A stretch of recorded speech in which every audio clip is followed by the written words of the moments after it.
Once we have Git extension working on system, we are good to start learning commands. Let's learn configuring tooling commands or global commands. These commands are used to configure your local system and give it some identity.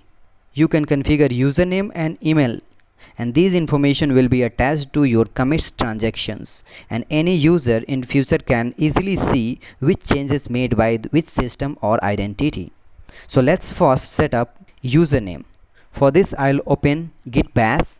So let's configure username. For this I'll type command git configuration command. So I'll type here config, and then it is type of global command, so it's global here, and then user.name, and now I'll type username in double quote like Itorian. You may have Ram, Syam or some other name here. I'll enter. So username is just configured now.